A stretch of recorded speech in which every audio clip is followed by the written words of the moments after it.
Assalamualaikum sahabat narasi kehidupan yang dirahmati Allah. Hari ini saya akan menceritakan narasi kehidupan tentang azab Bu Hajah Tursinah. Menendang menantu yang sedang sholat. Lihat balasannya. Semua orang akan terkejut ketika mendengar akhir dari cerita ini. Sebelum masuk kisahnya, alangkah baiknya saya sarankan untuk menulis sholawat Nabi Muhammad agar kelak sholawat ini menjadi saksi untuk mendapat syafaat di akhirat kelak. Like dan subscribe ke channel ini sangat membantu menyebarkan dakwah Islam dan menjadi amal jariah. Dan mari kita masuk pada kisahnya. Di sebuah desa kecil di daerah Jombang, Jawa Timur, berdiri sebuah rumah besar bercat putih dengan pagar besi hitam yang kokoh. Rumah itu milik seorang wanita terpandang di desa, Bu Hajah Tursinah, seorang janda kaya yang dikenal sebagai sosok berwibawa.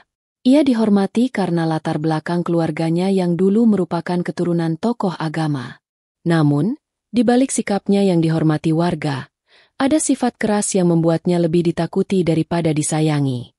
Bu Hajah Tursinah memiliki seorang anak laki-laki tunggal, Bagas Wicaksono, yang baru saja menikah dengan seorang gadis desa sederhana bernama Aisyah Lestari. Aisyah berasal dari keluarga yang biasa saja, tetapi ia memiliki budi pekerti luhur. Sejak kecil, ia diajarkan untuk selalu patuh pada orang tua dan menghormati mertua. Namun, begitu ia menginjakan kaki di rumah Bu Hajah Tursinah, kehidupan yang ia bayangkan sebagai menantu berubah menjadi neraka yang nyata. Rumah yang megah itu ternyata menyimpan ketegangan yang tak terlihat dari luar. Menantu yang tak pernah diterima. Sejak awal, Bu Hajah Tursinah tidak menyukai Aisyah. Baginya, menantu yang ideal adalah perempuan yang bisa tunduk sepenuhnya pada keluarga suami, terutama pada dirinya. Namun, meskipun Aisyah dikenal lembut dan sopan, ada satu hal yang membuat Bu Hajah Tursinah semakin membencinya. Aisyah adalah wanita yang sangat taat beribadah. Aisyah tidak pernah meninggalkan sholat 5 waktu, selalu bangun untuk sholat malam, dan rajin membaca Al-Quran. Bagi sebagian orang, itu adalah hal yang baik. Tetapi bagi Bu Hajah Tursinah, hal itu justru dianggap sebagai bentuk kesombongan. Kamu pikir kamu lebih suci dari aku? Seringkali Bu Hajah Tursinah menggerutu setiap kali melihat Aisyah berwudu atau menggelar sajadah. Bagas yang seharusnya menjadi pelindung bagi istrinya justru memilih untuk diam. Sejak kecil, ia tumbuh di bawah kendali ibunya yang keras, sehingga ia tidak berani menentang. Setiap hari, Aisyah harus menghadapi sindiran, cemoohan, dan perlakuan dingin dari mertuanya. Tapi ia tetap sabar. Baginya, seorang menantu harus menghormati mertua, tak peduli seberapa buruk perlakuan yang diterimanya.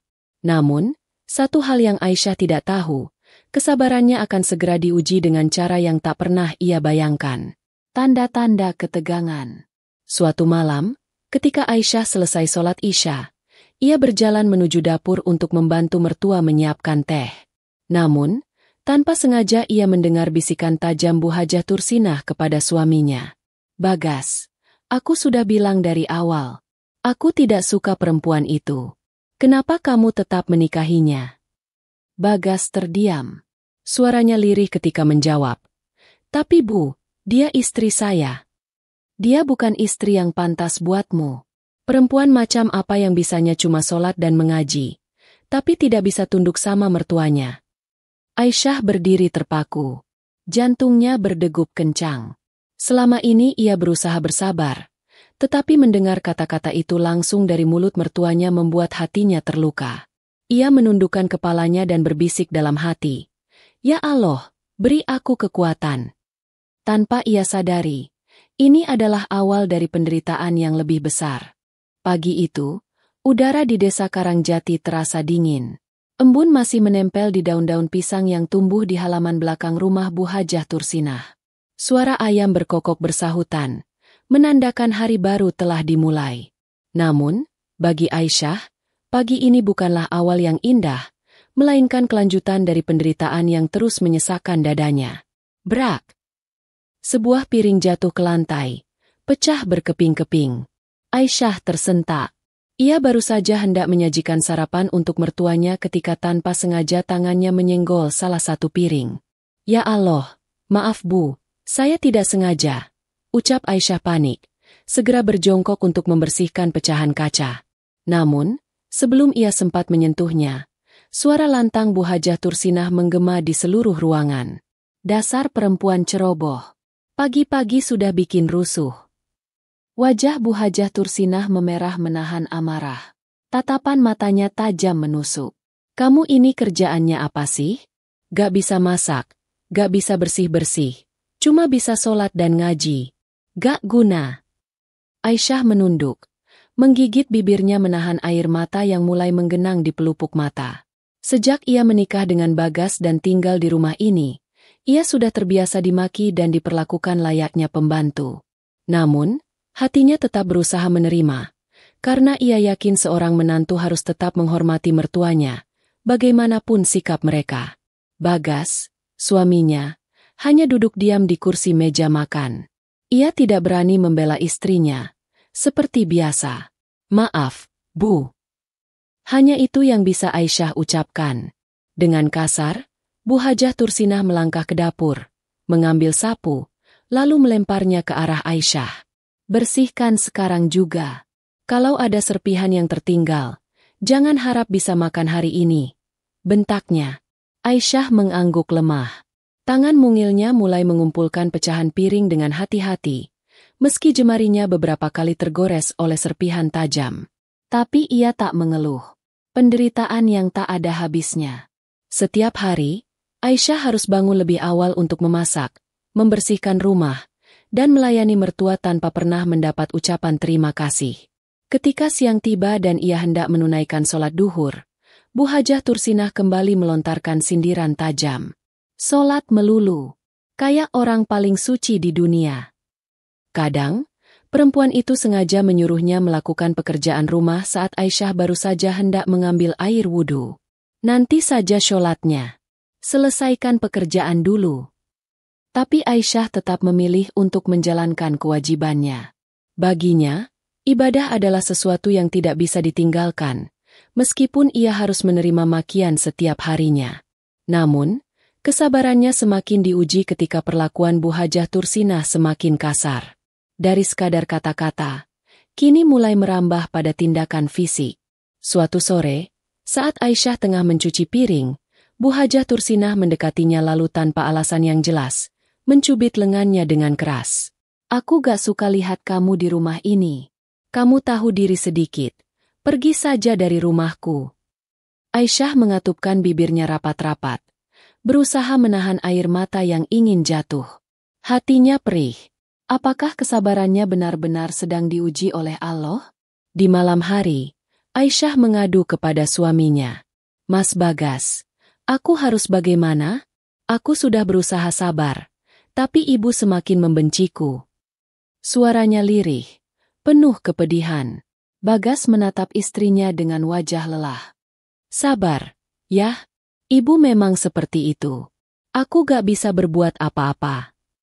Jawaban itu membuat hati Aisyah semakin hancur. Ia merasa sendirian. Dan ia belum tahu bahwa semua ini baru permulaan.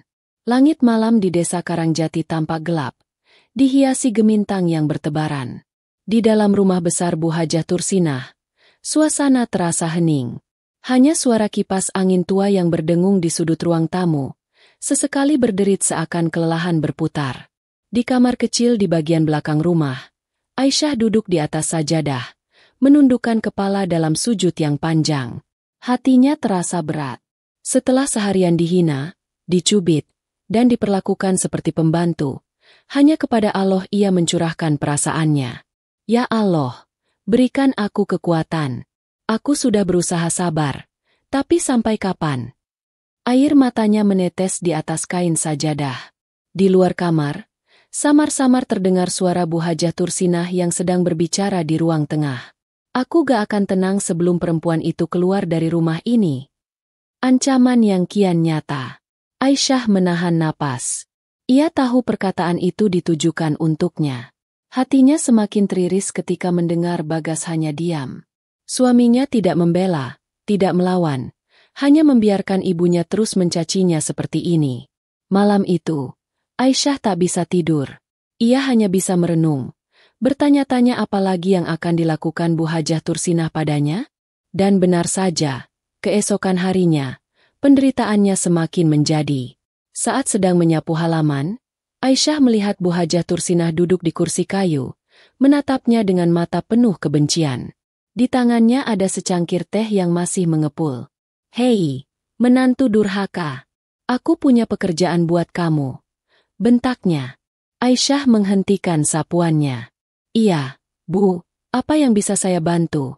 tanyanya lembut, mencoba tetap menghormati. "Bersihkan kandang ayam. Aku mau lihat hasilnya bersih mengkilap." Aisyah terdiam sejenak. Bukan masalah membersihkan kandang ayam yang membuatnya ragu, tapi sikap Bu Hajah Tursinah yang semakin keterlaluan.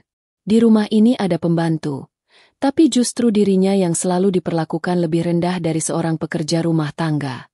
Namun, Aisyah tetap mengangguk dan melangkah menuju kandang ayam di belakang rumah.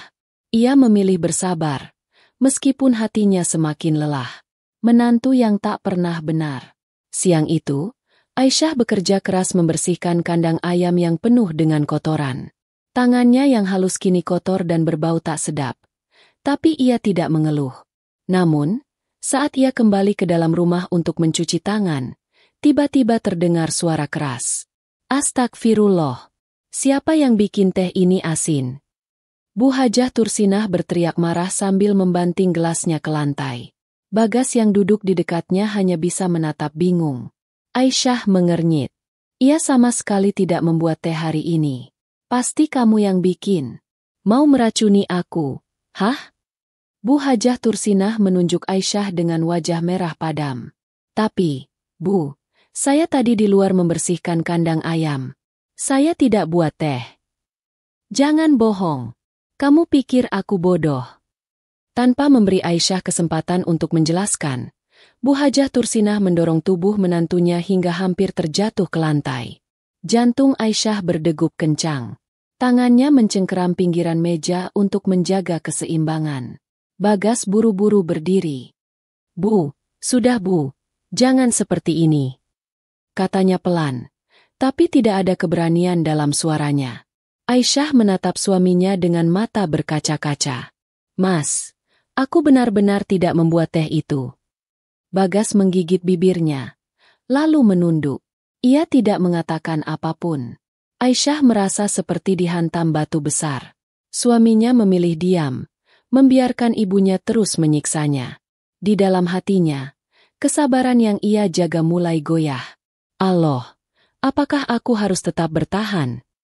Namun, Aisyah belum tahu bahwa penderitaan yang lebih besar masih menunggunya di depan. Pagi itu, kabut tipis masih menyelimuti desa Karangjati. Aisyah duduk di dapur. Tangannya lincah menyiapkan sarapan untuk seluruh penghuni rumah. Bau nasi yang sedang dimasak bercampur dengan aroma rempah-rempah dari sayur lodeh yang tengah ia aduk di atas kompor. Suasana pagi tampak tenang, tapi tidak dengan hati Aisyah.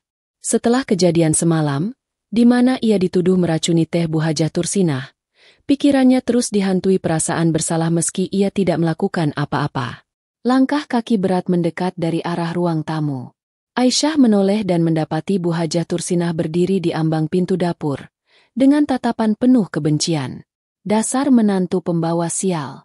Sudah kubilang aku tidak suka masakanmu." Aisyah terkejut ketika tiba-tiba Bu Hajah Tursinah menyambar panci sayur lodeh dan membuang isinya ke lantai. Air panas berceceran, hampir mengenai kaki Aisyah.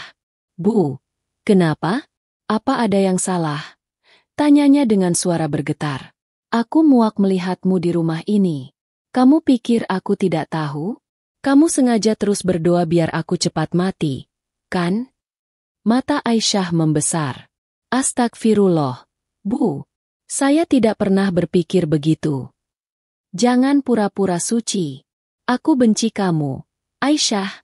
Setiap hari lihat mukamu saja bikin aku sakit hati." Tangannya gemetar saat melihat tatapan Bu Hajah Tursinah yang penuh dendam. Bagas masuk ke dapur, tapi lagi-lagi ia hanya terdiam, tidak melakukan apapun untuk membela istrinya. Aisyah menatap suaminya dengan mata memohon. "Mas, tolong aku." Bagas hanya menunduk. Aisyah mengerti. Ia benar-benar sendirian. Kehilangan tempat mengadu. Di sore harinya, Aisyah memutuskan untuk pergi ke rumah Bulastri, tetangga yang sering memberinya nasihat. Perempuan parubaya itu selalu bersikap baik kepadanya. Berbeda dengan mertua dan suaminya yang semakin hari semakin membuatnya menderita. Sabar, Enduk. Aku tahu ini berat. Tapi mungkin ini ujian dari Allah. Ujar Bulastri sambil mengusap punggung Aisyah yang menangis di pangkuannya. Aku sudah bersabar, Bu. Tapi kenapa Bu Hajah makin kejam? Aku tidak pernah melawan. Aku selalu mencoba menghormatinya. Bulastri menghela napas panjang. Kadang, ada orang yang hatinya memang tertutup. Aisyah, tidak peduli seberapa baik kita memperlakukannya, mereka tetap akan membenci. Aisyah terdiam. Apakah ia harus bertahan selamanya dalam situasi ini? Ketika hari mulai gelap, ia kembali ke rumah dengan hati yang masih berat. Namun, setibanya di depan rumah, ia melihat sesuatu yang mengejutkan. Bu Hajah Tursinah sedang berbicara dengan seorang dukun. Persekongkolan jahat. Di ruang tamu, seorang pria tua dengan pakaian serba hitam duduk bersila di lantai. Di hadapannya ada beberapa sesajen, kembang 7 rupa, dupa yang masih mengepul, dan sebuah kendi berisi air. Aisyah bersembunyi di balik pintu, mendengar percakapan mereka. Bisa kau lakukan? Suara Bu Hajah Tursinah terdengar pelan tapi penuh kebencian. Tentu saja, Hajah. Jawab dukun itu sambil mengaduk kendi air dengan ranting kecil. Tapi ini butuh waktu. Efeknya tidak langsung. Aku tidak peduli. Aku ingin dia pergi dari rumah ini. Aku ingin dia menderita. Jantung Aisyah berdetak kencang. Mertuanya benar-benar tega. Ia menahan napas saat melihat dukun itu mulai membaca mantra-mantra aneh. Asap dupa semakin menebal, memenuhi ruangan dengan bau yang menusuk hidung. Aisyah sadar bahwa apa yang ia hadapi bukan lagi sekadar kebencian mertua. Ini sudah melampaui batas. Dan ia belum tahu, hal buruk yang lebih besar sedang menunggunya. Malam itu, Aisyah tidak bisa tidur. Pikirannya dipenuhi suara-suara dari percakapan Bu Hajah Tursinah dengan dukun tadi sore. Aku ingin dia pergi dari rumah ini. Aku ingin dia menderita. Kata-kata itu terus terngiang di telinganya, membuatnya semakin gelisah. Ia menatap ke arah Bagas yang sudah tertidur pulas di sampingnya. Air matanya mengalir tanpa bisa ditahan. Ya Allah, sampai kapan aku harus bertahan? Ia merasa begitu lelah, tetapi tetap mencoba memejamkan mata. Namun, baru saja ia mulai terlelap, tiba-tiba ada suara berdesis di dekat telinganya. Hasis, pergi. Pergi. Aisyah terlonjak bangun. Napasnya memburu. Ia menoleh ke sekeliling, tapi tidak ada siapapun. Jantungnya berdegup kencang. Apakah ini hanya perasaannya saja? Atau ada sesuatu yang benar-benar terjadi? Ia mengusap wajahnya yang berkeringat. Dengan hati-hati, ia mengambil air wudhu dan kembali ke kamar untuk melanjutkan sholat malam. Namun, baru saja ia mulai membaca surat Al-Fatihah, lampu kamar tiba-tiba berkedip-kedip. Suasana kamar yang semula tenang berubah mencekam. Bulu kuduk Aisyah meremang. Ada sesuatu yang tidak beres. Dan tiba-tiba, braak! Jendela kamar terbanting sendiri dengan keras, seolah ada angin kencang yang menghantamnya. Aisyah tersentak, tubuhnya gemetar. Tapi ia tetap berusaha menyelesaikan sholatnya, membaca ayat-ayat suci dengan suara yang sedikit bergetar. Namun saat ia sujud terakhir, ia merasakan sesuatu yang membuat darahnya berdesir. Ada tangan dingin yang menyentuh tengkuknya. Kengerian yang nyata. Aisyah langsung bangkit dari sujudnya, terengah-engah. Ia menoleh ke belakang, tapi tidak ada siapa-siapa. Bagas masih tertidur, tidak menyadari apapun. Dengan hati yang masih berdegup kencang, Aisyah kembali ke tempat tidur dan menarik selimutnya erat-erat. Tapi sepanjang malam itu, ia tidak bisa memejamkan mata sedikit pun. Keesokan paginya, ia terkejut saat melihat wajahnya di cermin. Ada bekas lebam di tengkuknya, tepat di tempat yang tadi malam disentuh sesuatu. Aisyah menelan ludah. Ya Allah, apa yang terjadi padaku? Namun ia tidak punya waktu untuk merenung lebih lama. Dari luar kamar, terdengar suara langkah kaki mendekat. Tak lama, suara Bu Hajah Tursinah yang menyakitkan itu kembali terdengar. "Bangun! Kamu itu pemalas. Cuma tidur aja kerjaannya." Aisyah menutup matanya. Hari ini, ia harus kembali menghadapi neraka yang nyata. Namun yang ia belum tahu, teror sebenarnya baru saja dimulai. Pagi di desa Karangjati terasa sejuk, tapi tidak bagi Aisyah. Ia berdiri di depan cermin, masih memandangi lebam di tengkuknya. Jejak itu tidak wajar, seolah ada tangan yang mencengkeramnya semalam. Ia menelan ludah. Apa ini akibat dari perbuatan Bu Hajah Tursinah dan dukun itu? Namun, Aisyah tidak punya waktu untuk terus memikirkan hal itu. Dari luar kamar, suara mertuanya terdengar semakin mendekat. "Aisyah, berapa lama kamu mau malas-malasan di kamar? Cepat masak." Aisyah buru-buru keluar kamar dan menuju dapur. Tangannya yang gemetar mulai menyiapkan bahan makanan. Tapi kali ini, pikirannya penuh dengan ketakutan. Ketakutan bahwa apa yang ia alami semalam bukan sekadar mimpi buruk. Fitnah yang menyakitkan. Saat Aisyah tengah mengiris cabai, Bu Hajah Tursinah datang dan langsung menyambar panci yang ada di atas kompor. "Masakan apa ini? Kamu mau meracuni aku lagi?" bentaknya. Aisyah tersentak. "Tidak, Bu. Saya tidak pernah berniat seperti itu." Namun Bu Hajah Tursinah sudah terlanjur melemparkan panci itu ke lantai, membuat sayur tumpah berserakan. "Jangan bohong. Kau perempuan pendatang. Kau pikir aku bodoh? Sejak kau datang ke rumah ini, hidupku selalu sial." Aisyah menunduk. Matanya berkaca-kaca. Bagas datang ke dapur, melihat kekacauan yang terjadi. Namun, seperti biasa, ia hanya diam. "Mas, tolong aku." Suara Aisyah hampir tak terdengar. Namun Bagas malah membuang muka, pura-pura tidak melihat. Aisyah merasa dadanya sesak. Ia bertahan sejauh ini demi pernikahannya, demi suaminya. Tapi kenapa Bagas membiarkannya menderita? Gangguan yang semakin parah. Malam harinya, Aisyah kembali merasa aneh. Saat sedang mencuci piring, lampu dapur tiba-tiba meredup, lalu mati. Suasana menjadi gelap gulita. Aisyah menoleh ke arah pintu. Tiba-tiba, ia melihat bayangan hitam berdiri di sudut ruangan. Bayangan itu tidak bergerak, hanya diam. Namun, semakin lama Aisyah menatapnya, semakin ia menyadari sesuatu. Bayangan itu memiliki mata. 2 titik merah menyala, menatapnya dengan tajam. Aisyah tercekat. Ia ingin berteriak, tapi suaranya seakan tercekat di tenggorokan. Dan saat ia berkedip, bayangan itu menghilang. Namun, di telinganya, suara bisikan mengerikan terdengar lagi. "Pergi, atau kau akan mati." Aisyah jatuh terduduk. Ini bukan lagi kebetulan. Ia sedang diteror. Dan ia tahu, Bu Hajah Tursinah ada di balik semua ini. Tapi apa yang harus ia lakukan? Malam terasa begitu panjang bagi Aisyah. Setelah kejadian di dapur, ia tidak berani tidur. Matanya tetap terjaga, menatap langit-langit kamar yang gelap. Bagas tidur dengan nyenyak di sebelahnya, seolah tidak menyadari bahwa istrinya sedang dihantui ketakutan. Aisyah mencoba menguatkan hati. "Mungkin ini hanya pikiranku saja. Mungkin aku terlalu lelah." Namun, perasaan itu tidak hilang. Ada sesuatu yang tidak beres. Jeritan di dalam kegelapan. Saat waktu mendekati tengah malam, angin dingin berembus masuk ke dalam kamar melalui celah jendela. Aisyah bergidik. Ia menarik selimut lebih erat. Namun, tiba-tiba, krek!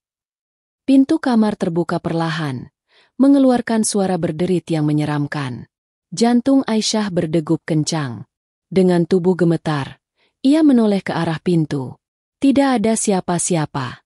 Namun, hawa dingin semakin menusuk, membuatnya sulit bernapas.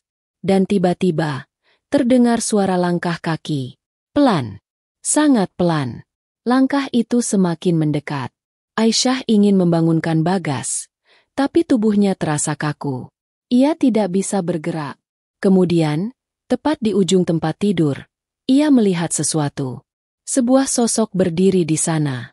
Sosok perempuan dengan wajah menghitam, mulut sobek, dan mata melotot penuh kebencian. Sosok itu tersenyum, senyum yang sangat menyeramkan. Dan saat ia membuka mulutnya, terdengar suara yang menggelegar. "Pergi!" Aisyah langsung berteriak sekencang mungkin. Bagas tersentak bangun. "Aisyah, kamu kenapa?" Namun, saat ia menoleh ke arah ujung tempat tidur, sosok itu sudah menghilang. Aisyah menangis. Tubuhnya gemetar hebat. Ia tahu, ini bukan sekadar mimpi. Dan yang lebih mengerikan, Bu Hajah Tursinah mungkin tahu sesuatu tentang ini. Tersangka di balik teror. Keesokan paginya, Aisyah duduk di beranda rumah, masih trauma dengan kejadian semalam. Tiba-tiba, ia melihat Bu Hajah Tursinah keluar dari kamar dengan wajah yang terlihat puas. Semalam tidur nyenyak, enduk?" tanya mertuanya dengan senyum sinis. Aisyah menegang. Apakah ini hanya kebetulan? Atau memang mertuanya yang berada di balik semua kejadian ini? Namun, sebelum ia bisa menjawab, tiba-tiba Bu Hajah Tursinah jatuh tersungkur. Aisyah dan Bagas langsung berlari ke arahnya. Wajah Bu Hajah Tursinah mendadak pucat. Tangannya gemetar, seolah mengalami ketakutan yang luar biasa. Jangan dekati aku," katanya dengan suara bergetar. Aisyah menatapnya bingung. Apa yang sebenarnya terjadi? Namun, jauh di dalam hatinya, ia tahu, azab sudah mulai menghampiri orang yang telah menyakitinya. Dan ini baru permulaan. Pagi itu, rumah Bu Hajah Tursinah terasa lebih mencekam dari biasanya. Wanita itu masih terduduk di lantai. Napasnya tersengal. Matanya membelalak ketakutan. Wajahnya pucat seperti tidak ada darah. Aisyah dan Bagas saling berpandangan. "Bu, ibu kenapa?"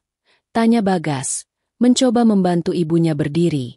Namun, begitu tangannya menyentuh lengan Bu Hajah Tursinah, wanita itu langsung menepisnya kasar. "Jangan sentuh aku," teriaknya. Bagas tersentak. Aisyah yang melihat kejadian itu mulai merasa ada yang tidak beres. "Ibu lihat apa?" tanyanya pelan. Bu Hajah Tursinah tidak menjawab. Ia hanya menatap kosong ke sudut ruangan. Tubuhnya masih gemetar hebat. Mereka mengikutiku," bisiknya lirih. Aisyah merinding. "Mereka? Siapa?" Ketakutan yang tidak bisa dijelaskan. Hari itu, Bu Hajah Tursinah berubah. Ia tidak lagi berteriak-teriak seperti biasanya. Ia lebih banyak diam. Wajahnya selalu gelisah. Namun, Aisyah mulai menyadari sesuatu. Setiap kali ia melewati kamar Bu Hajah Tursinah, terdengar suara orang berbicara sendiri. Malamnya, ketika rumah sudah sunyi, Aisyah mendengar suara gumaman aneh dari dalam kamar mertua. Pergi, aku tidak mau ikut kalian." Aisyah menelan ludah. Apa yang sebenarnya sedang terjadi? Ia mengintip dari celah pintu kamar. Dan apa yang ia lihat membuatnya nyaris menjerit. Bu Hajah Tursinah sedang duduk di atas tempat tidur, menatap kosong ke dinding. Namun, yang membuat bulu kuduk Aisyah meremang adalah cara wanita itu menggoyangkan tubuhnya maju mundur, seperti orang yang sedang ketakutan luar biasa. Aisyah mencoba berpikir jernih. Mungkinkah ini akibat perbuatan Bu Hajah Tursinah sendiri? Apakah ini hukuman dari Allah atas semua kezaliman yang telah ia lakukan? Mimpi buruk yang nyata. Tengah malam, Aisyah kembali terbangun. Ada suara aneh dari kamar mertuanya. "Ha! Ha! Ha!" Suara napas terengah-engah, seperti orang yang sedang berlari ketakutan. Aisyah keluar dari kamar dan melihat pintu kamar Bu Hajah Tursinah terbuka sedikit. Dari celah pintu itu, Aisyah melihat sesuatu yang membuat darahnya membeku. Bu Hajah Tursinah sedang berjongkok di pojokan. Tubuhnya menggigil. Namun yang paling mengerikan adalah wajahnya. Pucat pasi, dengan mata melotot seperti orang yang ketakutan setengah mati. Dan tiba-tiba, wanita itu menjerit sekencang mungkin. "Ampun! Jangan bawa aku!" Aisyah tersentak. Bagas berlari keluar kamar, melihat ibunya berteriak-teriak seperti orang kesurupan. "Ibu! Ibu kenapa?" teriaknya panik. Namun, Bu Hajah Tursinah tidak menjawab. Ia hanya terus menjerit, menyebut nama-nama yang tidak dikenal. Dan saat Aisyah mencoba mendekat, mertuanya tiba-tiba menoleh ke arahnya dengan ekspresi yang mengerikan. Matanya yang merah menyala menatap lurus ke arah Aisyah. Kemudian, dengan suara yang tidak seperti suara manusia, ia berkata, "Ini semua salahmu." Teror yang menimpa Aisyah kini berbalik arah. Namun, apakah ini akhir dari penderitaan Aisyah? Atau justru awal dari sesuatu yang lebih mengerikan? Suara jeritan Bu Hajah Tursinah masih menggema di seluruh rumah. "Ampun! Jangan bawa aku! Aku tidak mau mati!" Bagas mencoba mengguncang tubuh ibunya, tetapi wanita itu terus meronta. "Ibu! Sadarlah, Bu!" seru Bagas panik. Namun, Bu Hajah Tursinah tidak lagi terlihat seperti dirinya sendiri. Wajahnya penuh ketakutan, matanya bergerak liar, seolah melihat sesuatu yang tidak terlihat oleh orang lain. Aisyah berdiri di sudut ruangan, tercengang dan gemetar. Ini bukan kesurupan biasa," bisiknya. Dan benar saja. Tiba-tiba, Bu Hajah Tursinah menoleh ke arah Aisyah dengan ekspresi mengerikan. Matanya melotot, mulutnya terbuka lebar, dan dari tenggorokannya keluar suara yang bukan suara manusia. "Ini semua salahmu." Lalu, dengan kecepatan yang tidak wajar, Bu Hajah Tursinah meloncat ke arah Aisyah. Kengerian yang tak terduga. Aisyah nyaris tidak sempat menghindar. Wanita tua itu meraih rambutnya, mencengkeramnya kuat-kuat. "Kau harus pergi, keluar dari rumahku." Aisyah berusaha melepaskan diri, tapi cengkraman Bu Hajah Tursinah begitu kuat. Bagas akhirnya menarik ibunya dengan paksa. "Ibu, sadar. Ini aku, Bagas. Lihat aku." Namun, Bu Hajah Tursinah tidak bereaksi. Ia terus meracau, menyebut nama-nama yang tidak dikenali. "Siti, Aminah, Parmin, tolong aku, tolong aku." Aisyah dan Bagas saling berpandangan. Siapa mereka? Tiba-tiba, Bu Hajah Tursinah menjerit histeris, lalu tubuhnya terpental sendiri ke belakang. Ia menghantam lemari kayu dengan keras. Prang! Aisyah dan Bagas terkejut. Bagaimana mungkin tubuhnya bisa terpental tanpa ada yang menyentuhnya? Hawa di ruangan itu berubah dingin. Aisyah melihat bayangan hitam bergerak cepat di sudut kamar. Ada sesuatu yang tidak terlihat di sana. Dan itu bukan manusia. Rahasia kelam yang mulai terungkap. Bu Hajah Tursinah kini tergolek di lantai. Tubuhnya kejang-kejang. Namun, dari mulutnya, keluar suara yang mengejutkan. "Kalian datang untuk menjemputku." "Jeng, aku belum siap. Ampun." Bagas menggenggam tangan ibunya yang dingin. "Ibu, siapa yang datang? Apa maksudnya?" Bu Hajah Tursinah terus menggeleng-gelengkan kepala. Wajahnya penuh ketakutan. Lalu, ia menatap Aisyah dengan mata penuh kebencian. "Ini semua karena kau. Sejak kau datang, hidupku jadi seperti ini." Aisyah terdiam. Ia tahu, semua ini bukan salahnya. Bu Hajah Tursinah sendiri yang telah bermain dengan sesuatu yang tidak seharusnya. Dan sekarang, semua perbuatannya mulai berbalik padanya. Namun, teror ini belum berakhir. Karena tepat di luar rumah, terdengar suara ketukan di pintu. Tok, tok, tok. Suara itu datang di tengah malam. Dan suara itu bukan suara manusia.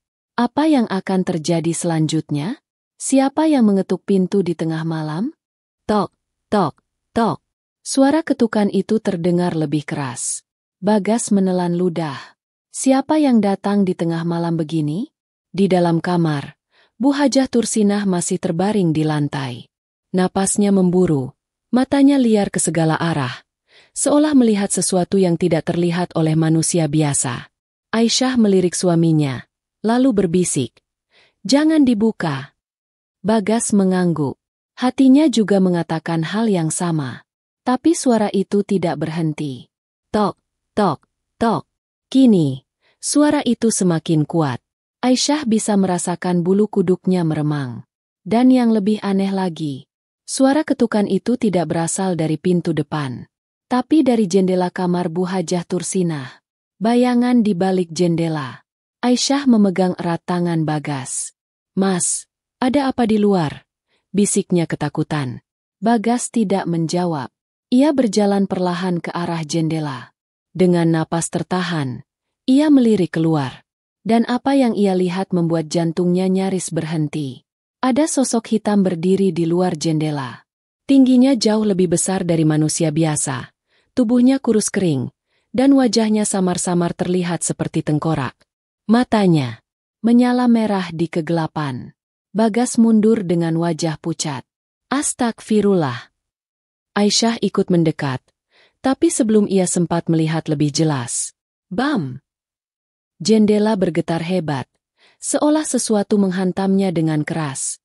Aisyah berteriak, Bu Hajah Tursinah menjerit histeris, dan Bagas langsung menarik istrinya menjauh. Jangan lihat keluar," seru Bagas panik. Tapi semuanya terlambat. Bu Hajah Tursinah sudah melihatnya. Hukuman itu telah tiba.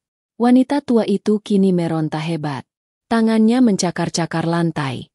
Matanya terbuka lebar tanpa berkedip. Mereka datang untukku." Suara jeritannya menggema di seluruh rumah. Aisyah mundur ketakutan. "Mas, kita harus keluar dari sini." Namun, tiba-tiba, Bu Hajah Tursinah bangkit dengan gerakan cepat dan tidak wajar. Wajahnya dipenuhi ketakutan. Mulutnya komat-kamit membaca sesuatu yang tidak jelas. Matanya kosong, tapi tubuhnya bergerak sendiri. Lalu, "Argeg!" Wanita itu menjerit dan berlari ke arah jendela. "Dor!" Bu Hajah Tursinah menghantam kaca jendela dengan kepala lebih dulu. Darah segar langsung mengucur dari dahinya. Aisyah menjerit. Bagas berlari menarik ibunya. Tapi tubuh wanita itu terus menghantam jendela seolah ingin keluar. "Bu, sadar Bu." Namun, saat itu juga, hujan deras mulai turun. Dan tiba-tiba, bayangan hitam di luar jendela menghilang.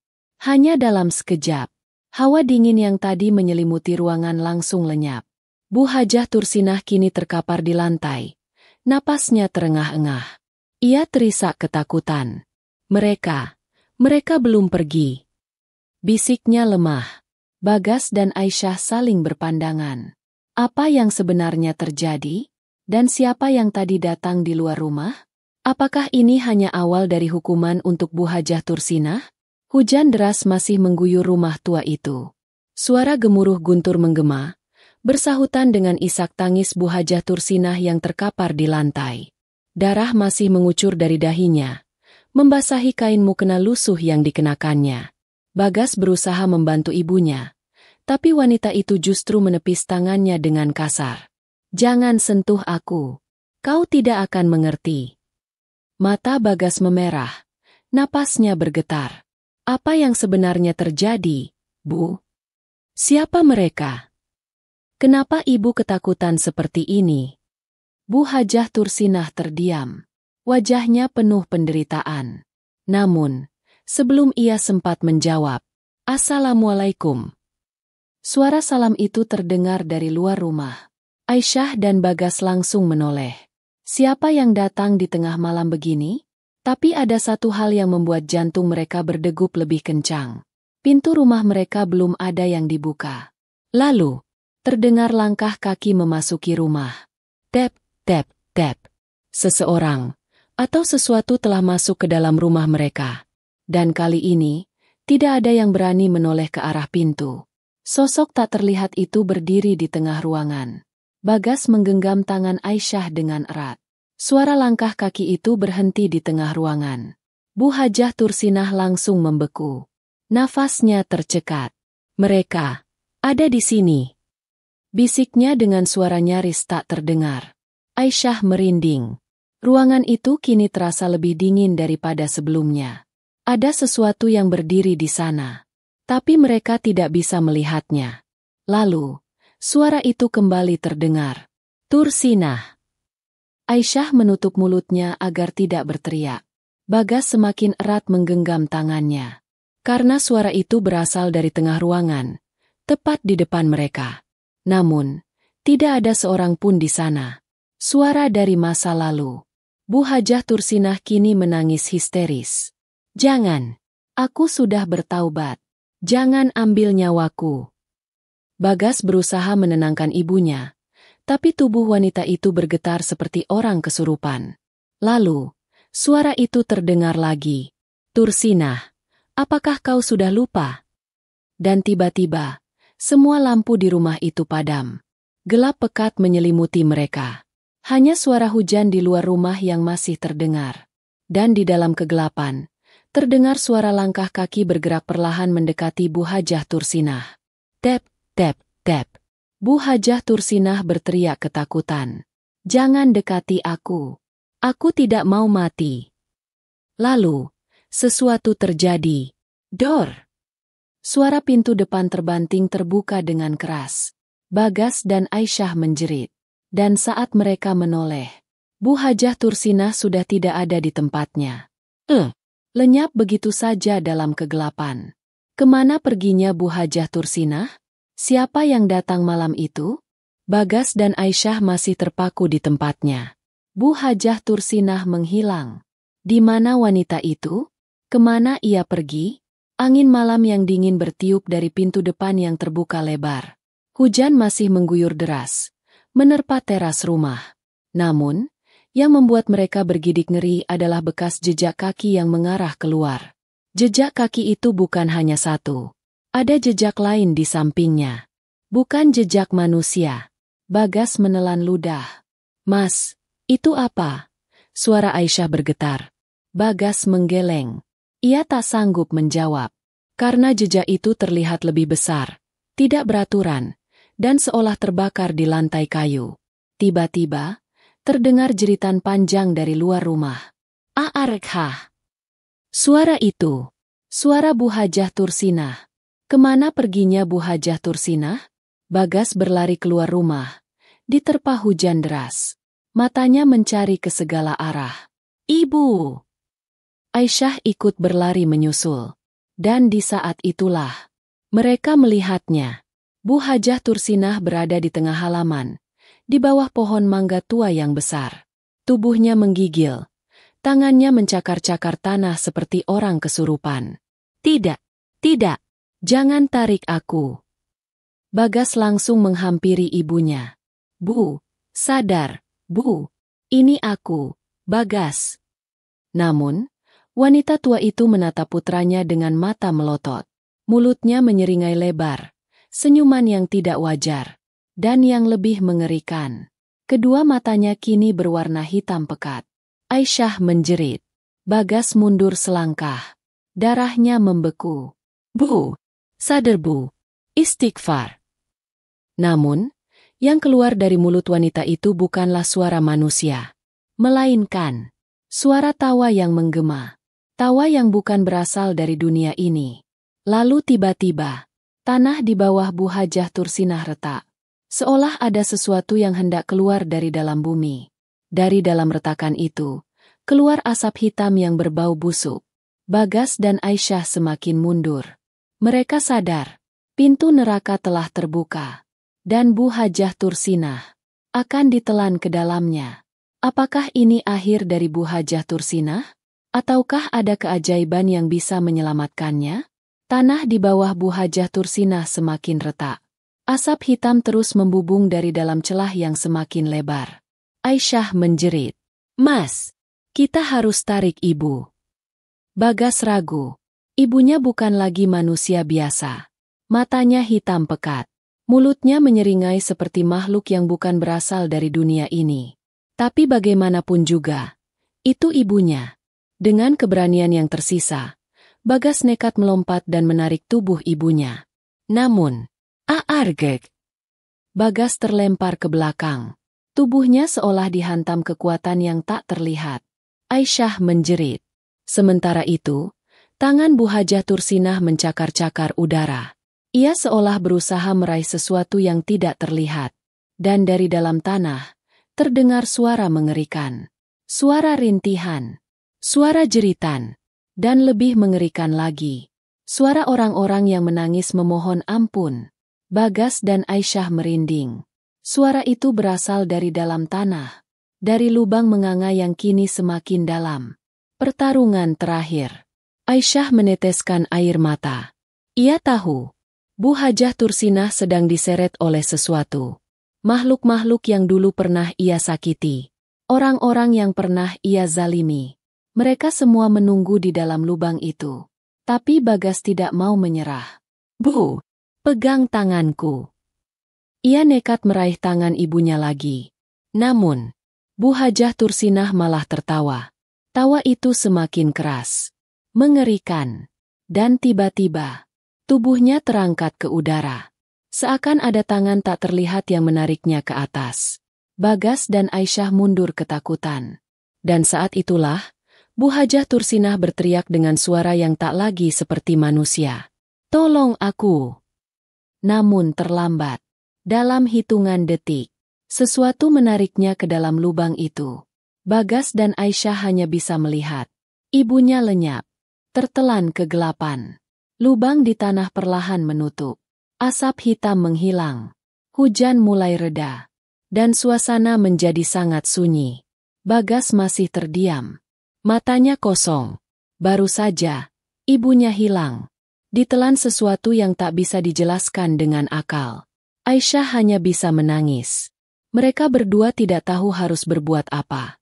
Sampai tiba-tiba, seseorang datang menghampiri. Bagas menoleh.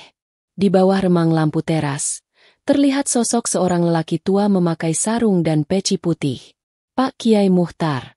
Sebuah kebenaran yang tersimpan. Kiai Muhtar menatap dalam-dalam ke arah Bagas. Sudah selesai, Nak Bagas. Bagas terdiam. Aisyah masih menangis. Apa yang terjadi pada ibu saya? Suara Bagas lirih. Kiai Muhtar menghela napas panjang. Lalu, ia berkata dengan suara berat. Ibumu telah mengambil sesuatu yang bukan haknya. Bagas menatap Kiai Muhtar dengan mata penuh tanya. Kiai Muhtar melanjutkan. Dosa yang ia lakukan, lebih dari yang kau ketahui. Ada rahasia kelam yang telah ia simpan selama bertahun-tahun. Bagas menggenggam tangannya. Ia tak sanggup berkata-kata. Aisyah menatap suaminya dengan mata penuh air mata. Apa yang harus kita lakukan sekarang, Pak Kiai? Suara Aisyah bergetar. Kiai Muhtar tersenyum tipis. Berdoalah, dan jangan ulangi kesalahan yang sama. Bagas mengangguk pelan. Ia sadar, hari ini, ia telah kehilangan ibunya. Tapi mungkin, itulah hukuman yang memang pantas untuknya. Beberapa hari setelah kejadian itu, rumah tua Bu Hajah Tursinah dikosongkan. Tak ada seorang pun yang berani menempatinya lagi. Penduduk desa hanya berbisik-bisik. Mereka tahu, ada sesuatu yang tidak beres di rumah itu. Namun tidak ada yang berani membicarakannya secara terang-terangan. Bagas dan Aisyah memilih meninggalkan desa. Mereka ingin memulai hidup baru, jauh dari masa lalu yang kelam. Namun, sebelum pergi, Bagas menatap rumah tua itu untuk terakhir kalinya. Dan saat ia hendak berbalik, sesuatu terjadi. Sebuah suara berbisik di telinganya. Suara ibunya. Bagas, aku masih di sini.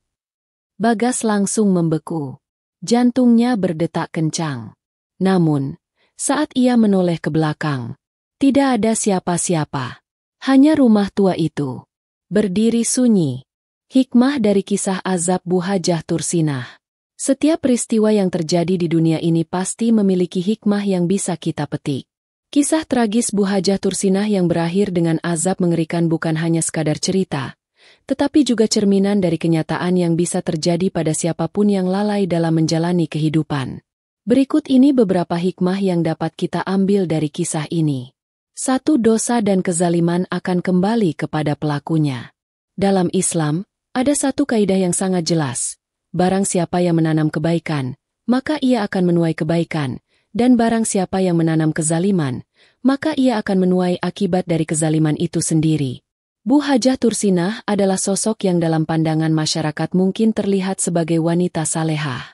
Ia adalah seorang ibu, seorang wanita yang dianggap memiliki kedudukan tinggi dalam lingkungan sosialnya. Namun, di balik itu semua, ia menyimpan kedengkian, kebencian, dan perlakuan buruk kepada menantunya. Dendam dan keangkuhan membuatnya berani menendang menantu sendiri saat sedang sujud. Tindakan itu bukan hanya mencerminkan kebencian duniawi, tetapi juga penghinaan terhadap ibadah yang suci.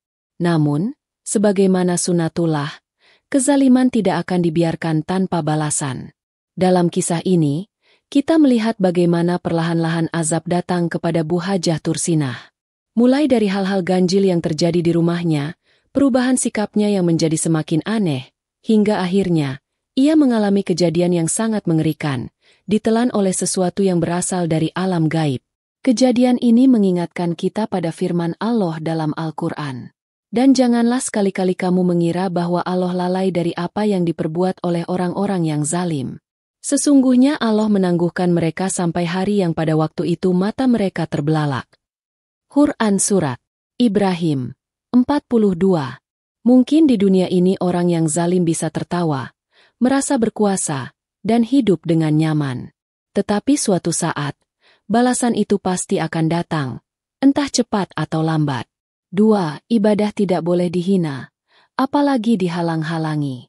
Salah satu dosa terbesar yang dilakukan oleh Bu Hajah Tursinah adalah menghina ibadah. Menantunya, Aisyah, sedang sujud dalam solat.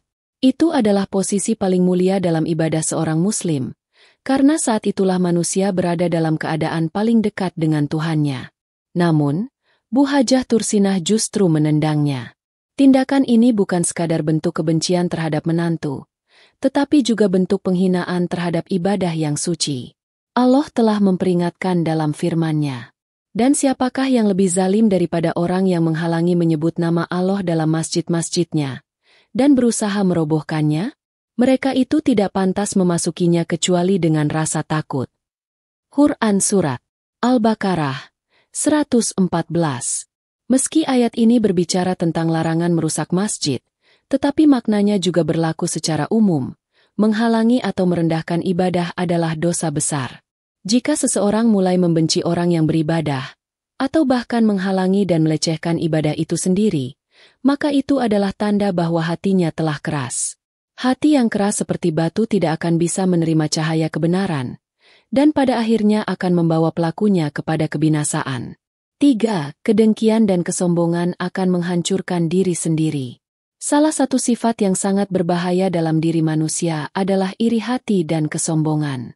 Dari kisah ini, kita bisa melihat bahwa Bu Hajah Tursinah membenci menantunya bukan karena kesalahan yang nyata, tetapi karena rasa iri dan merasa dirinya lebih berhak mengatur hidup anaknya. Inilah penyakit hati yang seringkali menghancurkan seseorang. Dalam sejarah, kedengkian dan kesombongan adalah penyebab pertama kejatuhan makhluk. Siapa makhluk pertama yang tersesat karena kesombongan? Iblis. Ia menolak perintah Allah untuk bersujud kepada Adam karena merasa dirinya lebih baik. Ia merasa lebih mulia karena diciptakan dari api, sementara Adam diciptakan dari tanah. Kesombongan itulah yang akhirnya membuatnya terkutuk dan dijauhkan dari rahmat Allah. Begitu pula dengan Bu Hajah Tursinah. Ia merasa lebih tinggi dari menantunya. Ia merasa menantunya tidak layak mendapatkan kasih sayang dari anaknya, Bagas. Namun pada akhirnya, kedengkian dan kesombongan itulah yang membawanya pada kehancuran. 4 orang yang berbuat baik akan dilindungi oleh Allah. Meskipun Aisyah mengalami banyak penderitaan akibat perlakuan buruk mertuanya, pada akhirnya ia tetap selamat. Mengapa? Karena Aisyah adalah sosok yang sabar, selalu taat, dan tidak membalas keburukan dengan keburukan. Ada satu hadis yang berbunyi, "Jagalah Allah, niscaya Dia akan menjagamu." Tirmidzi. Orang yang selalu dekat dengan Allah, meskipun diuji dengan penderitaan, pada akhirnya akan mendapatkan perlindungan. Sementara Bu Hajah Tursinah yang dipenuhi dengan kebencian, justru jatuh ke dalam azabnya sendiri. 5. Azab tidak selalu datang di akhirat. Kadang bisa terjadi di dunia. Seringkali kita berpikir bahwa orang yang berbuat zalim akan menerima balasannya di akhirat. Namun dalam kisah ini, kita melihat bagaimana azab bisa datang lebih cepat. Allah bisa memberikan peringatan kepada manusia bahkan sebelum mereka meninggal. Kisah-kisah seperti ini bukan hanya terjadi dalam cerita, tetapi dalam kehidupan nyata pun seringkali terjadi kejadian yang aneh, mengerikan, dan tak bisa dijelaskan oleh logika. Tanda-tanda azab seringkali bisa dirasakan sejak di dunia, sebagai peringatan sebelum datangnya siksa yang lebih berat di akhirat.